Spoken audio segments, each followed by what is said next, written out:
نحمده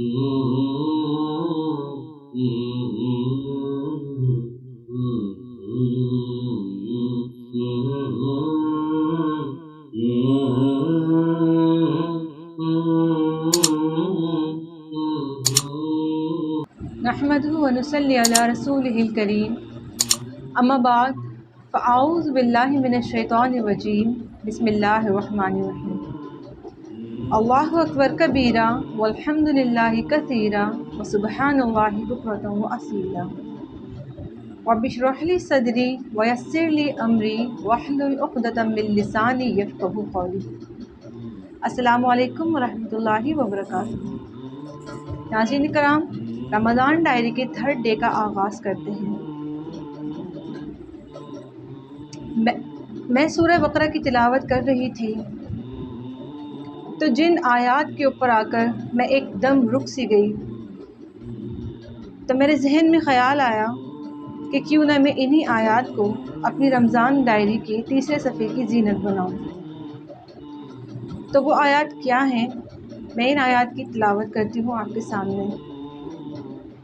سورہ بقرہ کی آیت نمبر 155 میں اللہ تعالیٰ ارشاد فرماتے ہیں، وَلَنَبْلُوَنَّكُمْ بِشَيْءٍ مِّنَ الْخَوْفِ وَالْجُوعِ وَنَقْصٍ مِّنَ الْأَمْوَالِ وَالْأَنفُسِ وَالثَّمَرَاتِ وَبَشِّرِ الصَّابِرِينَ، یعنی اور یقیناً ہم تمہیں خوف اور بھوک اور مالوں اور جانوں اور پھلوں کی کمی میں سے کسی نہ کسی چیز سے ضرور بضرور آزمائیں گے، اور صبر کرنے والوں کو خوشخبری دے دیجیے۔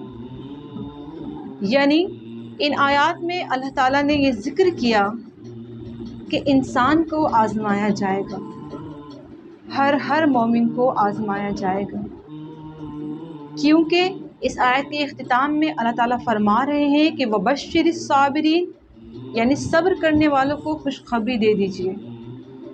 کس چیز کی خوشخبری دے دیجیے؟ یقیناً ابدی زندگی میں ملنے والی ان نعمتوں کی کہ جن کے بارے میں ہم اگر آج تصور کریں تو ہمارا ذہن اس بات کا احاطہ نہیں کر سکتا کہ ابدی زندگی میں اگر تو ہم انشاءاللہ تعالی جنت میں چلے گئے تو ہمیں کیا کیا نعمتیں ملنے والی ہیں۔ تو اللہ تعالیٰ فرما رہے ہیں وَبَشِّرِ الصَّابِرِينَ، یعنی صبر کرنے والوں کو خوشخبری دے دیجیے۔ اور صبر کرنے والے کون لوگ ہوں گے؟ جو ان تمام آزمائشوں میں پورے اتر گئے، جن کے بارے میں اللہ تعالیٰ فرما رہا ہے وَنَبْلُوَنَّكُمْ، کہ ہم تمہیں ضرور بالضرور آزمائیں گے، بِشَيْءٍ مِّنَ الْخَوْفِ وَالْجُوعِ وَنَقْصٍ مِّنَ الْأَمْوَالِ وَالْأَنفُسِ وَالثَّمَرَاتِ، کیونکہ بغیر آزمائش کے تو جنت ہرگز نہیں ملے گی۔ اور اللہ تعالیٰ نے تو انسان کو تخلیق ہی اسی لیے کیا۔ اللہ تعالیٰ سورہ ملک میں فرماتے ہیں الذی خلق الموت والحیات، یعنی وہ کہ جس نے موت اور زندگی کو تخلیق کیا۔ اور کیوں تخلیق کیا؟ لیبلوکم ایکم احسن عملا، تاکہ وہ یہ جان لے کہ تم میں سے کون نیک اعمال کرتا ہے۔ تو مطلب یہ کہ آزمایا تو ضرور جائے گا، ایسا نہیں ہوگا کہ ہم بغیر آزمائے ہی جنت میں چلے جائیں۔ قرآن مجید میں اللہ تعالیٰ ارشاد فرماتے ہیں کہ اہل کتاب اس بات پر فخر کیا کرتے تھے کہ ہم تو جنتی ہیں اور ہم تو بخش دیے گئے ہیں۔ تو اللہ تعالیٰ یہ فرماتے ہیں قرآن پاک میں کہ کیوں، کیا تم نے اللہ سے کوئی عہد لے رکھا ہے کہ یوں ہی چھوڑ دیے جاؤ گے؟ اور ایک جگہ اللہ تعالیٰ یہ بھی ارشاد فرماتے ہیں کہ ابھی تو ہم نے تمہیں آزمایا ہی نہیں، یعنی امتحان ضرور ہے، آزمائش ضرور ہے۔ تو اللہ تعالیٰ کبھی جان سے آزمائیں گے، کبھی مال سے آزمائیں گے، کبھی خوف سے آزمائیں گے، بِشَيْءٍ مِّنَ الْخَوْفِ، اور کبھی وَالْأَنفُسِ وَالثَّمَرَاتِ، اور کبھی اہل و عیال کی جانب سے آزمائیں گے، اور کبھی دینداری کے انداز کے مطابق آزمائے جائیں گے، جیسے کہ انبیاء کرام علیہ السلام آزمائے گئے۔ اور ہم پر تو ابھی وہ وقت ہی نہیں آیا جو ہم سے پہلے صحابہ کرام جو دور گزار کے گئے وہ کس قدر آزمائے گئے، ہم نے تو وہ اذیتیں ہی نہیں دیکھی، ہم نے تو وہ تکلیفیں ہی نہیں اٹھائیں، تو ہم کیسے اس آیت کو اپنے اوپر لے سکتے ہیں کہ وبشر الصابرین؟ ہم نے تو ابھی تک صبر کیا ہی نہیں، تو جنت کی بشارت کیا ہمارے لیے ہے؟ یہ خطاب تو صحابہ کرام سے تھا، وبشر الصابرین، کیونکہ انہوں نے صبر کیا۔ یہ خطاب تو انبیاء کرام علیہ السلام سے ہے، کیونکہ انہوں نے صبر کیا اور وہ کیسے کیسے آزمائے گئے۔ ہاں، یہ آیت ہم پر بھی فٹ ہو سکتی ہے کہ اگر ہم صبر کریں، اور کن معاملات میں صبر کریں۔ اس آیت کے اگر سیاق و سباق کو دیکھیں اور اس سے پچھلی والی آیات کو دیکھیں تو ہمیں یہی پتہ چلتا ہے کہ جو لوگ حق پر قائم رہیں گے اور حق کی طرف ہی دوسروں کو دعوت دیں گے، وہی لوگ ہیں جن کے لیے اللہ تعالیٰ نے جنت کی بشارت رکھی ہے، وہی مبشر الصابرین کی لسٹ میں آئیں گے۔ انبیاء کرام پر بہت آزمائشیں آئیں، اور انبیاء کرام پر کب آزمائشیں شروع ہوئیں؟ کہ جب انہوں نے حق کی دعوت کا اعلان کیا، کہ جب انہوں نے حق کا کلمہ بلند کیا۔ اس سے پہلے تو انبیاء کرام بھی اپنے اپنے گھروں میں سکون سے رہتے تھے، اپنی اپنی قوموں میں بہت زیادہ محبوب سمجھے جاتے تھے، لیکن جیسے ہی انہوں نے حق کا کلمہ بلند کیا تو ان پر آزمائشیں آنا شروع ہو گئی۔ وہ گھروں سے نکالے گئے، وہ در بدر کیے گئے، خونی رشتوں سے لا تعلقی کا اعلان کیا گیا، اور شعیب علیہ السلام سے تو ان کی قوم نے یہ تک کہا کہ شعیب، تم سے تو ہمیں بڑی امیدیں وابستہ تھی، یہ تم نے کیا کام کیا؟ موسیٰ علیہ السلام مصر سے نکال دیے گئے، مدین ہجرت کر گئے۔ عیسیٰ علیہ السلام کس قدر ستائے گئے، یہاں تک کہ صلیب پہ چڑھا دیے گئے۔ یونس علیہ السلام جو اپنی قوم سے بیزار ہو گئے، نوح علیہ السلام کی قوم بھی ان پر ایمان نہیں لے کر آئی، آزمائے گئے۔ اور پھر ابراہیم علیہ السلام کو تو دیکھیے، باپ نے لا تعلقی کا اعلان کر دیا، قدم قدم پر آزمائشیں آئیں، آگ میں ڈال دیے گئے، لخت جگر کو، اپنے فرزند کو قربان کیا۔ اور پھر ایوب علیہ السلام کو دیکھیے کہ بیماری میں مبتلا کر دیے گئے، جان، مال اور اولاد سے محروم کر دیے گئے۔ اور پھر یوسف علیہ السلام کو دیکھیے کہ بھائیوں کے ہاتھوں اندھے کنویں میں پھینک دیے گئے۔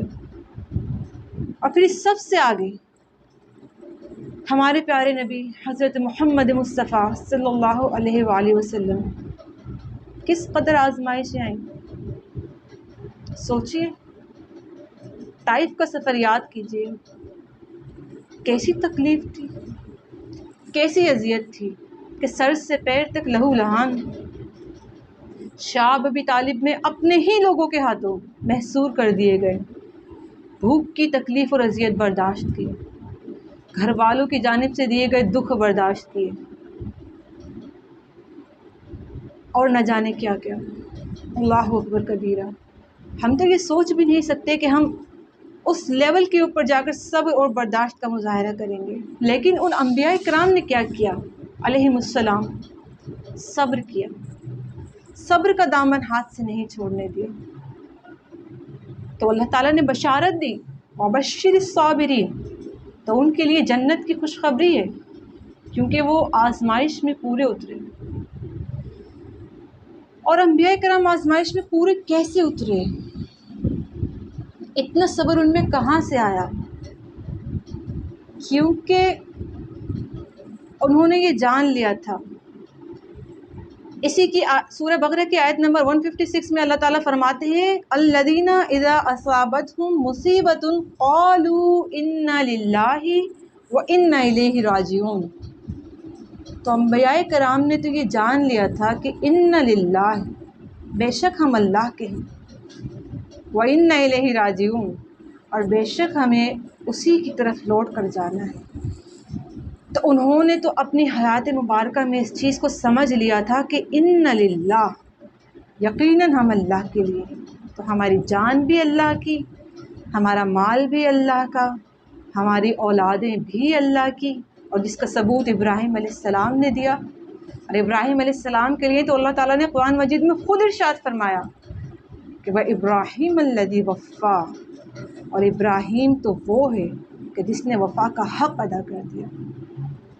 تو وفائے عہد کے لیے تو آزمائش لازم ہے، اور ہم نے تو ابھی کوئی عہد پورا ہی نہیں کیا، ہم تو ابھی آزمائے ہی نہیں گئے۔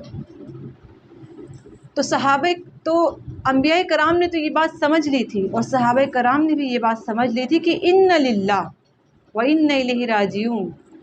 تو وہ لوگ تمام تر آزمائشوں میں پورے اترے۔ اور ہمارا کیا عمل ہے ناظرین کرام؟ ہم نے اس آیت کو کس کانٹیکسٹ میں لیا؟ ان للہ و انا الیہ راجعون، کہ جب کوئی مر جائے، کوئی فوت ہو جائے، تو ہم اظہار تعزیت کے لیے یہ ایک جملہ اپنی زبان سے ادا کر دیتے ہیں کہ ان للہ و انا الیہ راجعون، بے شک ہم اللہ کے اور اسی کی طرف لوٹ کر جانے والے۔ لیکن اس سے پہلی والی آیت کو غور نہیں کیا، الذین اذا اصابتہم مصیبۃ، کہ وہ لوگ کہ جن پر کوئی مصیبت آتی ہے تو وہ صبر کرتے ہیں۔ تو مصیبت صرف موت کی نہیں ہے، مصیبت صرف جان جانے کی نہیں ہے، مصیبت ہر شے کی جو ہماری زندگی میں اگر کوئی کمی ہے، کسی کے ماں باپ نہیں ہیں، کسی کے پاس مال نہیں ہے، کسی کے پاس اولاد نہیں ہے، کسی کے پاس اچھا گھر نہیں ہے، کسی کے پاس کھانے کے لیے کچھ نہیں ہے، یہ تمام آزمائشیں اللہ تعالیٰ تو فرما رہے ہیں نا، وَنَبْلُوَنَّكُمْ بِشَيْءٍ مِّنَ الْخَوْفِ وَالْجُوعِ وَنَقْصٍ مِّنَ الْأَمْوَالِ وَالْأَنفُسِ وَالثَّمَرَاتِ۔ تو ہم نے ان تمام مصیبتوں کو صبر کر تو یہ نہیں کہا کہ ان اللہ و انا الیہ راجعون۔ اگر کوئی ہمارا اس دنیا سے چلا جائے اور ہم یہ ایک جملہ اس وقت کہنے کے بجائے اپنی زندگی میں ان للہ کا مفہوم سمجھ لیں، انی للہ کا مفہوم سمجھ لیں کہ میں اللہ کے لیے ہوں، میری جان، میرا مال، میری اولاد، میرے ماں باپ، ہر چیز اللہ کے لیے ہے، تو یقیناً ہم ان لوگوں میں شامل ہو سکیں گے کہ جن کے لیے اللہ تعالیٰ فرما رہا ہے وَبَشِّرِ الصَّابِرِينَ، اور صبر کرنے والوں کو خوشخبری دے دیجیے۔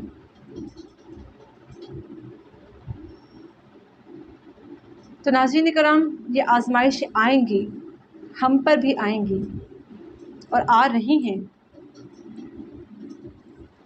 اور یہ بھی ہو رہا ہے ہمارے ساتھ، تو جو انبیاء کرام کے ساتھ ہوا ان کے دور میں۔